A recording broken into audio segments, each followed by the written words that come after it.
ನಮಸ್ಕಾರ. KCET Mach ರಿಸಲ್ಟನ್ನು ಕರ್ನಾಟಕ ಪರೀಕ್ಷಾ ಪ್ರಾಧಿಕಾರ ಪಬ್ಲಿಷ್ ಮಾಡಿದೆ.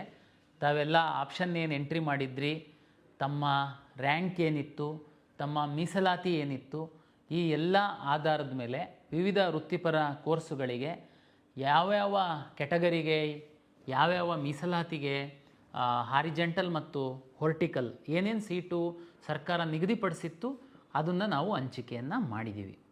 ಯೋಗ ಆ್ಯಂಡ್ ನ್ಯಾಚುರೋಪತಿ, ಡಿ ಫಾರ್ಮಾ ಮತ್ತು ಬಿ ಫಾರ್ಮಸಿಗೆ ಸಂಬಂಧಪಟ್ಟಂತಹ ಸೀಟ್ಸ್ ಮ್ಯಾಟ್ರಿಕ್ಸ್ ನಮಗೆ ಬಂದಿರಲಿಲ್ಲ, ಹಾಗಾಗಿ ತಾವು ಆಪ್ಷನ್ ಎಂಟ್ರಿ ಮಾಡಿರಲಿಲ್ಲ. ಯೋಗ ಆ್ಯಂಡ್ ನ್ಯಾಚುರೋಪತಿಗೆ ಸಂಬಂಧಪಟ್ಟಂತೆ ತಾವು ಸೀಟ್ ಮ್ಯಾಟ್ರಿಕ್ಸ್ ಹಾಕಿದ್ದೀರಾ, ನಾವು ಈಗ ನಿಮಗೆ ಎಂಟ್ರಿ ಮಾಡೋದಕ್ಕೆ ಸಹ ಹೇಳಿದ್ದೀವಿ. ತಮಗೆಲ್ಲ ಗೊತ್ತಿರುವಂತೆ ಮಾಕ್ ರಿಸಲ್ಟನ್ನು ಪಬ್ಲಿಷ್ ಮಾಡುವಂಥದ್ದು ಉದ್ದೇಶ ತಮ್ಮ ಒಂದು ಸ್ಥಾನ ಎಲ್ಲಿದೆ ಅನ್ನುವಂಥದ್ದನ್ನು ತಾವು ಪರಿಶೀಲನೆ ಮಾಡಿಕೊಳ್ಳಿ ಎನ್ನುವಂತಹ ಹಿನ್ನೆಲೆ ಒಳಗಡೆ ತಮಗೆ ಒಂದು ಐಡಿಯಾ ಬರುತ್ತೆ. ತಾವು ಸಾಕಷ್ಟು ಸ್ಟಡಿ ಮಾಡಿ ಕಳೆದ ವರ್ಷದ ರ್ಯಾಂಕು, ಅದ್ರ ಹಿಂದಿನ ವರ್ಷದ ರ್ಯಾಂಕ್ ಎಲ್ಲ ತೆಗೆದುಕೊಂಡು ಈ ವರ್ಷದ್ದು ರ್ಯಾಂಕ್ ಮೇಲೆ ನಿಮಗೆ ಯಾವ ಕಾಲೇಜಿಗೆ ತಾವು ಆಪ್ಷನ್ ಎಂಟ್ರಿ ಮಾಡ್ಬೋದು ಅಂತನ್ನುವಂಥದ್ದನ್ನು ತಾವು ವಿಚಾರ ಮಾಡಿನೇ ಆಪ್ಷನ್ ಎಂಟ್ರಿ ಮಾಡಿರ್ತೀರ. ಆದ್ರೂ ನಾವೊಂದು ಮಾಕ್ ರಿಸಲ್ಟನ್ನು ನಾವು ಪಬ್ಲಿಷ್ ಮಾಡಿದಾಗ ಏನಾಗುತ್ತೆ, ನಿಮಗೆ ಇನ್ನೂ ಒಂದು ಸ್ವಲ್ಪ ಕ್ಲಾರಿಟಿ ಬರುತ್ತೆ. ಇಲ್ಲಿ 3 ವಿಷಯನ ನಾನು ಕ್ಲಾರಿಫೈ ಮಾಡೋದಕ್ಕೆ ಇಚ್ಛೆ ಪಡ್ತೀನಿ.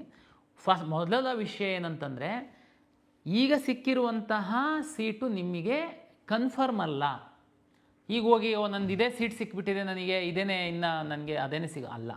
ಆಮೇಲೆ ಇದರ ಆಧಾರದ ಮೇಲೆ ನೀವೇನು ಕಾಲೇಜಿಗೆ ಹೋಗುವಂಥದ್ದಕ್ಕೆ ಬರಲ್ಲ.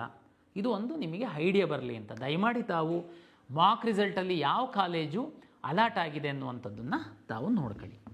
ಓಕೆ, ಮಾಕ್ ರಿಸಲ್ಟಲ್ಲಿ ನಾನು ಹೇಳ್ತೀನಿ. ಫಾರ್ ಎಕ್ಸಾಂಪಲ್, ನಿಮಗೆ 100 ಆಪ್ಷನ್ ಎಂಟ್ರಿನ ತಾವು ಮಾಡಿದ್ದೀರಾ, ಬೇರೆ ಬೇರೆ ಬ್ರಾಂಚಸ್ ಎಲ್ಲ ಮಾಡಿದ್ದೀರಾ. ನಿಮಗೀಗ 50ನೇ ಕಾಲೇಜಿನ ಆಪ್ಷನ್ ಎಂಟ್ರಿ ಮಾಡಿದ್ದಂಥದ್ದು ಸಿಕ್ಕಿದೆ. ಅಂದರೆ 100ರಲ್ಲಿ ಕೆಳಗಡೆ ಏನಿದೆ ಅವು ಕಾಲೇಜ್ಗಿಂತನೂ ನಿಮ್ಮ ಒಂದು ಉತ್ತಮವಾಗಿದ್ದೀರಾ ನೀವು, 50ನೇದು ಸಿಕ್ಕಿದೆ ಅಂತ. ಈಗ ಏನಪ್ಪ ನಾನು ಮಾಡಬೇಕು ಅಂತನ್ನುವಂಥದ್ದು ನಿಮಗೆ ಗೊಂದಲ ಅಂತಂದರೆ, ನನ್ನ ಒಂದು ಸಲಹೆ ತಮಗೆ ಏನಂತಂದರೆ, ಇನ್ನೂ ಯಾವುದಾದ್ರೂ ಉತ್ತಮ ಕಾಲೇಜು ನಿಮ್ಮ ಸ್ನೇಹಿತರಿಗೆ ಸಿಕ್ಕಿರ್ಬೋದು, ನಿಮ್ಗಿಂತ ಕಡಿಮೆ ರ್ಯಾಂಕ್ ಇರ್ಬೋದು, ಆದರೆ ನಿಮಗೆ ಸಿಕ್ಕಿಲ್ಲದೆ ಇರ್ಬೋದು. ಯಾಕೆ ಅಂತಂದರೆ ನೀವು ಆಪ್ಷನ್ ಎಂಟ್ರಿ ಮಾಡಿಲ್ಲದೆ ಇರ್ಬೋದು. ಅಥವಾ ಕಾಲೇಜು ತುಂಬ ಚೆನ್ನಾಗಿದ್ದು ನೀವು ನಿಮ್ಮ ಕೆಳಗಡೆ ಆಪ್ಷನ್ ಎಂಟ್ರಿ ಮಾಡಿರ್ಬೋದು. ಯಾವುದೋ ನೀವು ಒಂದು ಅವರೇಜ್ ಕಾಲೇಜನ್ನು ತಂದು ತಾವು ಮೇಲ್ ಮಾಡಿರ್ಬೋದು, ಬೇರೆ ಎಲ್ಲ ವಿದ್ಯಾರ್ಥಿಗಳು ಕರೆಕ್ಟ್ ಮಾಡಿರ್ಬೋದು, ಹಾಗೆ ನಿಮಗೆ ಅವರೇಜ್ ಕಾಲೇಜ್ ಸಿಕ್ಕಿರ್ಬೋದು. ಅಂದರೆ ಅರ್ಥ ಆಗ್ತಾ ಇದೆಯಲ್ಲ ನಾನು ಹೇಳ್ತಿರೋದು? ಅಂದರೆ 50 ಕಾಲೇಜಲ್ಲಿ 50ನೇದು ಸಿಕ್ಕಿದೆ, ನಿಮಗೆ 100 ಕಾಲೇಜಿದೆ. ಫಾರ್ ಎಕ್ಸಾಂಪಲ್, ನೀವು ತುಂಬ ಒಳ್ಳೆ ಕಾಲೇಜು ಈಗ ನಿಮಗೆ ರಿಯಲೈಸ್ ಆಗ್ಬೋದು, ಅದು 80ನೇದರಲ್ಲಿ ಇದ್ದಿರ್ಬೋದು.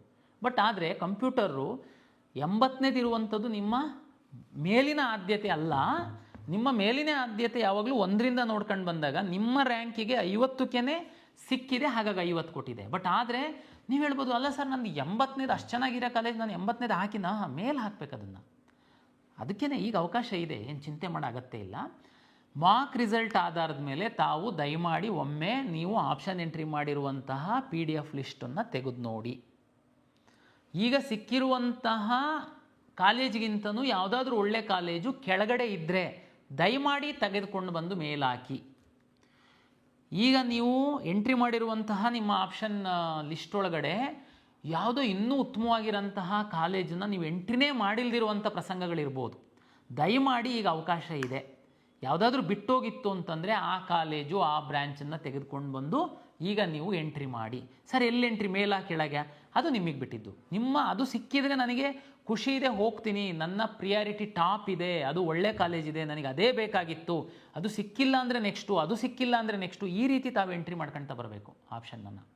ಆಯಿತಾ ಸರ್, ನನಗೆ ಸಿಕ್ಕಿರುವಂಥದ್ದು ನಾನು ಚಾಯ್ಸ್ 1 ಆಪ್ಷನ್ 1 ಹಾಕಿದ್ದೆ, ಅಂದರೆ ನಂಬರ್ 1 ಹಾಕಿದ ಕಾಲೇಜೇ ನನಗೆ ಸಿಕ್ಬಿಟ್ಟಿದೆ, ನಾನೇನಾದರೂ ಮಾಡಬೇಕಾ ಸರ್? ನೋಡಿ, ನಿಮಗೆ ಆಲ್ರೆಡಿ ನಿಮಗೆ ತುಂಬ ಕ್ಲಾರಿಟಿ ಇದೆ, ಈ ಕಾಲೇಜೇ ತುಂಬ ಒಳ್ಳೆಯದಿದೆ, ನನಗೆ ಅದು ಸಿಕ್ಕಿದ್ರೇ ನಾನು ಹೋಗೋದು ಅಂತ ನೀವು ಆಪ್ಷನ್ 1 ಹಾಕಿದ್ದೀರಾ. ಅದೇ ಸಿಕ್ಕಿದೆ ನಿಮಗೆ, ನೀವೇನು ಮಾಡಬೇಡಿ, ಸುಮ್ಮನಿದ್ಬಿಡಿ, ಕಂಪಲ್ಸರಿ ಏನಿಲ್ಲ.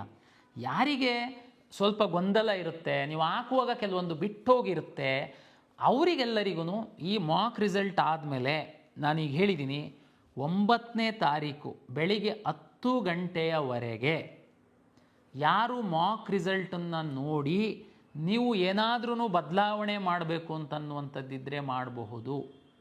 ಯಾವುದಾದ್ರೂ ಕಾಲೇಜನ್ನು ಡಿಲೀಟ್ ಮಾಡಬೇಕು ಅಂತಿತ್ತು, ಯಾವುದಾದ್ರೂ ಬ್ರಾಂಚನ್ನು ಆಪ್ಷನ್ ಎಂಟ್ರಿಯಿಂದ ಡಿಲೀಟ್ ಮಾಡಬೇಕು ಅಂತಿತ್ತು ಅಂತಂದರೆ ಮಾಡಬಹುದು.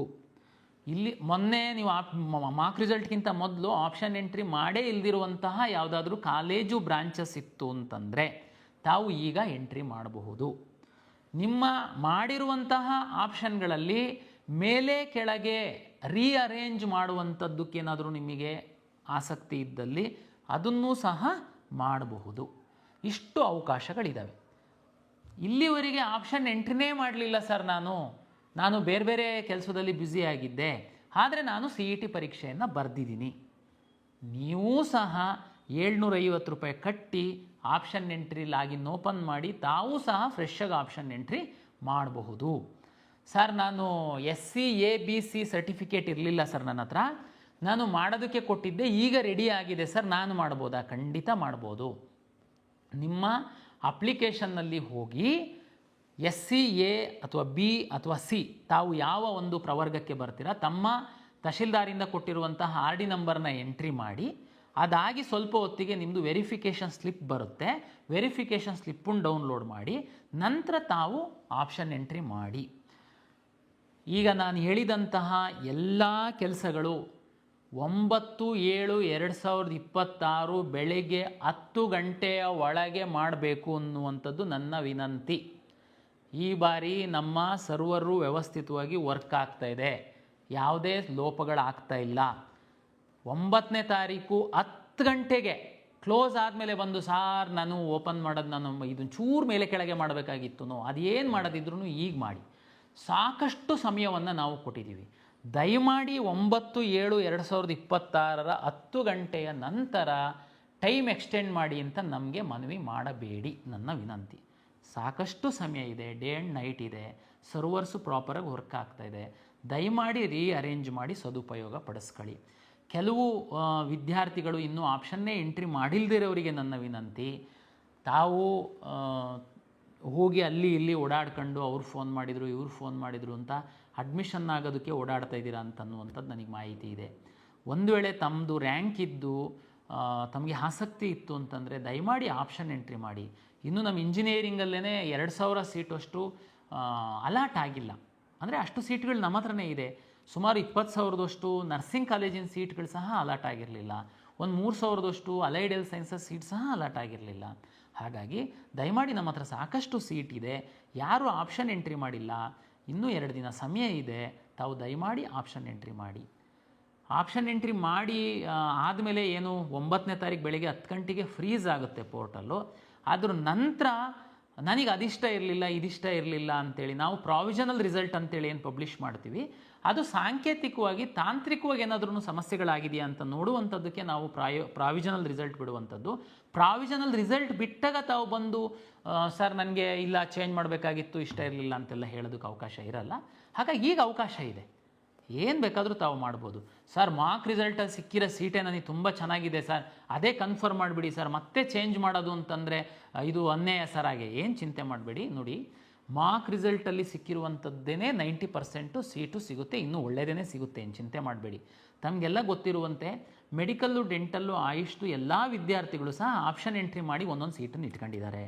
ತಮಗೆಲ್ಲ ಗೊತ್ತಿದೆ, ಅದು ನೀಟ್ ರಿಸಲ್ಟ್ ಬಂದು ನಾವು ಆ ಕೌನ್ಸಿಲಿಂಗ್ ಶುರು ಮಾಡಿದಾಗ ಇವರು ಹೋಲ್ಡ್ ಮಾಡಿರುವಂಥ ಸೀಟನ್ನು ನ್ಯಾಚುರಲಿ ರಿಲೀಸ್ ಮಾಡೇ ಮಾಡ್ತಾರೆ. ಆವಾಗ ನಿಮಗಿನ್ನೂ ಅವಕಾಶಗಳು ಉತ್ತಮವಾಗಿರುತ್ತೆ. ಹಾಗಾಗಿ ನಮ್ಮ ಕೌನ್ಸಿಲಿಂಗ್ ಪ್ರಕ್ರಿಯೆಯಲ್ಲಿ ಭಾಳ ನೀವು ವಿಶ್ವಾಸದಿಂದ ಭಾಗವಹಿಸಿ ನಿಮ್ಮ ಅರ್ಹತೆಗೆ, ನಿಮ್ಮ ರ್ಯಾಂಕಿಗೆ, ನಿಮ್ಮ ಮೀಸಲಾತಿಗೆ ತಕ್ಕಂತೆ ನಮ್ಮ ಸಾಫ್ಟ್ವೇರು ಸೀಟನ್ನು ಅಲಾಟ್ ಮಾಡುತ್ತೆ, 100% ಪಾರದರ್ಶಕವಾಗಿ. ಧನ್ಯವಾದಗಳು.